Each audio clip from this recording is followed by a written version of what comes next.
अस्सलाम वालेकुम। कैसे हैं आप सब? अल्लाह ताला से दुआ है कि आप सब खैरियत से रहें। आज हम लोग जा रहे थे खानपुर डैम और हमारा एक्सपीरियंस कैसा रहा, आज एक नए व्लॉग के साथ मैं हाज़िर हुई हूँ। तो चलिए हमारे साथ सफ़र का आगाज़ करते हैं। दिन के 3:30 बज रहे थे और संडे था और हम घर से निकले थे। तो चलिए वहाँ पहुँच के फिर मुलाकात करते हैं।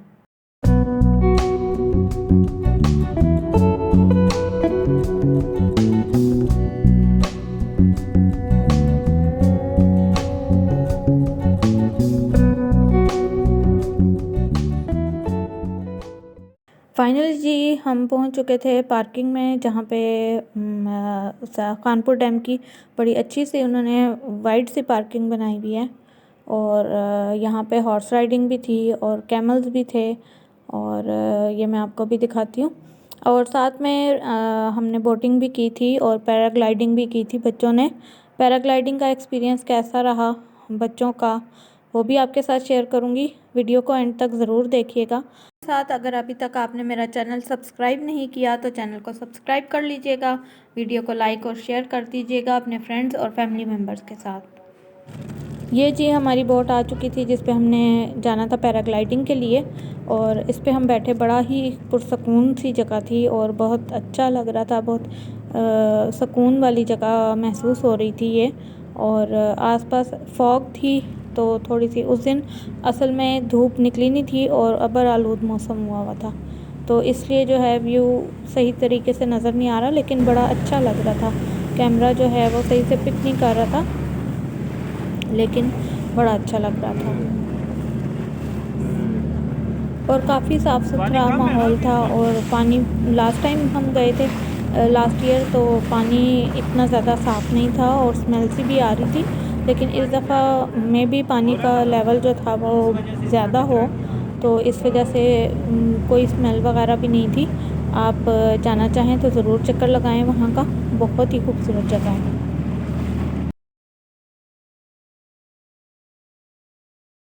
पानी की आवाज़, पानी का शोर जो था वो बहुत ही खूबसूरत लग रहा था। और हमने काफ़ी इन्जॉय किया। तकरीबन 15 से 20 मिनट की ये राइड थी एक साइड की, और आना जाना जो था वो एक टाइम का, आने और जाने का तकरीबन 1200 या 1500 लिया था। अब जी हम पहुंच चुके हैं जहाँ पे बच्चों ने पैराग्लाइडिंग करनी थी। यहाँ से ही बोट्स वगैरह जाती हैं जो कि पैराग्लाइडिंग करती हैं। तैयबा के साथ थोड़ी सी मिसहैप हो गई थी, वो भी आगे शेयर करूँगी आपसे। और साथ साथ उसकी हिंट्स भी शेयर करूँगी, टिप्स भी शेयर करूँगी कि क्या उसके लिए करना होता है, जो इंस्ट्रक्शंस देते हैं उन्हें किस तरह से फॉलो किया जाता है। ये फ़हद को जो थे वो सेफ्टी बेल्ट्स, माशाल्लाह ये गली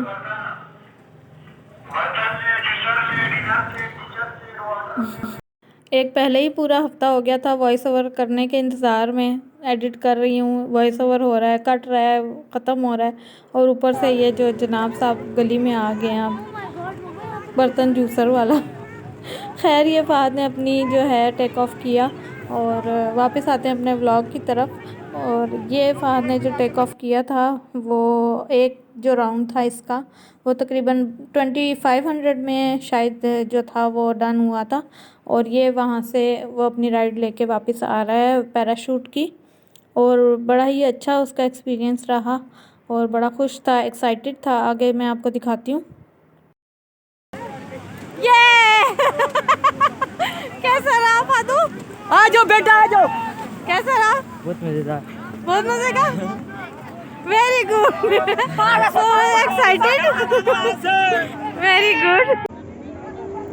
अब जो है वो असद अपनी राइड ले रहा है पैराशूट की।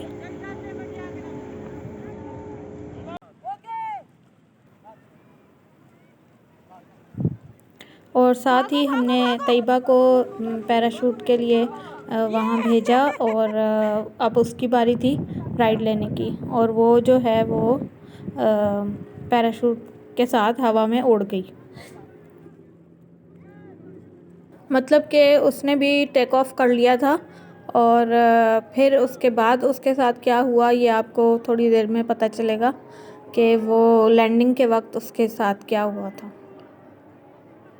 तो ये जी तैयबा जा रही थी और इसके पास से एक पैराशूट जब गुज़रा इसके पैराशूट के पास से, तो मैं तो बहुत ही डर गई थी। मैंने कहा या अल्लाह खैर ये आज हो क्या रहा है। बस फिर मैंने सुख का सांस लिया। और ये असद जो था अपनी राइड से वापस आ रहा था, तो उसका भी एक्सपीरियंस बहुत अच्छा रहा माशाल्लाह। लेकिन ये था कि वो यहाँ पे पानी के बिल्कुल करीब ही उसने लैंड किया, और लेकिन उनके जो गार्ड्स थे वो काफ़ी इसके ध्यान रख के वो इसके करीब पहुँच चुके थे। गार्ड्स का काफ़ी अच्छा इंतज़ाम वहाँ पे था। लेकिन बस ये है कि तैयबा के साथ जो मिसहैप हुई आगे वो मैं आपके साथ शेयर करूँगी, वो भी देखिएगा। ये है ना तैयबा की, हाँ ये खींच नहीं पाएगी, प्रेशर होता है। तो जितनी नहीं नहीं आ जाएगी।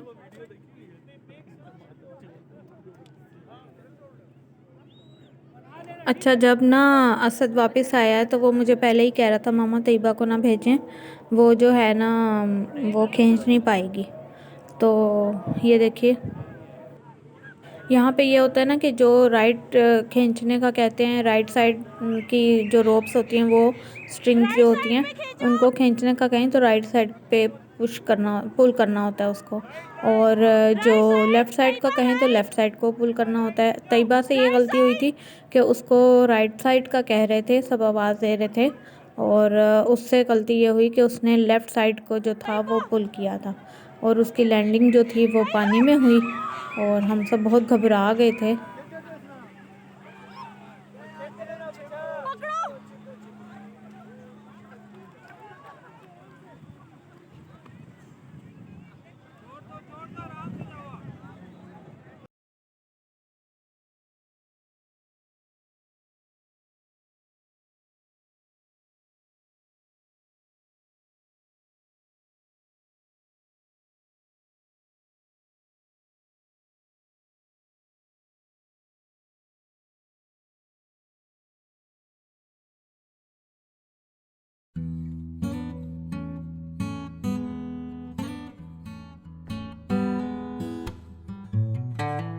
शेयर करने का ये मकसद है, ये मैं क्लिप स्किप भी कर सकती थी, लेकिन शेयर करने का मकसद ये है कि जब भी आप कभी जाएं बच्चों के साथ, तो एक तो ये कि उन्हें अकेले पैराग्लाइडिंग के लिए ना भेजें, और दूसरा ये कि और साथ में उनका कोई गाइड वगैरह साथ ज़रूर होना चाहिए। कोई बड़ा बंदा आपकी फैमिली का जो है वो साथ हो तो फिर पैराग्लाइडिंग के लिए वहाँ उनको भेजा जाए, और बच्चों को ख़ास तौर पे। बड़े बच्चे तो ये है कि अपना आप संभाल लेते हैं, लेकिन तैयबा जो थी वो मतलब इतनी एज भी नहीं है उसकी, छोटी सी है, मेरे लिए तो वो बहुत छोटी सी है। तो वो इसलिए जो है थोड़ा बस उसका डर निकालने के लिए मैंने जो है उसको परमिशन दे दी थी कि चलो ठीक है चली जाओ। लेकिन ये है कि उसने अपनी राइड को काफ़ी इन्जॉय किया था। बस ये था कि लैंडिंग के वक्त वही जो मैंने आपको बात बताई कि इस तरह उसके साथ हुआ कि गलती से उसने लेफ़्ट साइड को पुल कर लिया राइट साइड की बजाय, तो वो पानी में लैंड किया। बाकी का एक्सपीरियंस जो था वो हमारा बहुत बहुत अच्छा रहा था।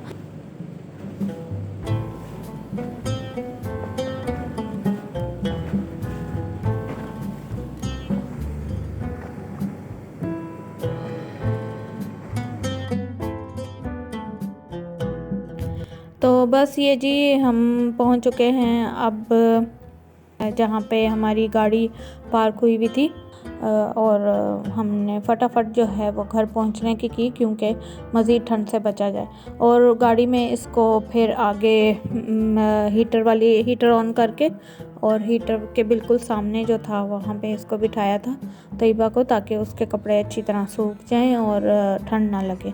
बस मुझे यही डर था कि पेपर्स होने वाले हैं और ये ना हो कि उसकी तबीयत ख़राब हो जाए, थोड़ी सी नाजुक भी है वो इस लिहाज से। तो ये है कि बाकी जो था हमने बहुत बहुत ज़्यादा इन्जॉय किया था। तो छोटी छोटी जो मिस्टेक्स हैं, जो गलतियां हैं वो होती रहती हैं, लेकिन उससे ये नहीं होता कि हम हार के बैठ जाएं या कुछ करें। तो ज़्यादा बेहतर यह है कि उन अपनी गलतियों से सीखा जाए और फिर से आगे बढ़ा जाए। तो इसी स्पिरिट को लेके मैंने आपके साथ ये व्लॉग शेयर किया है। तो उम्मीद है आपको पसंद आएगा आज का व्लॉग।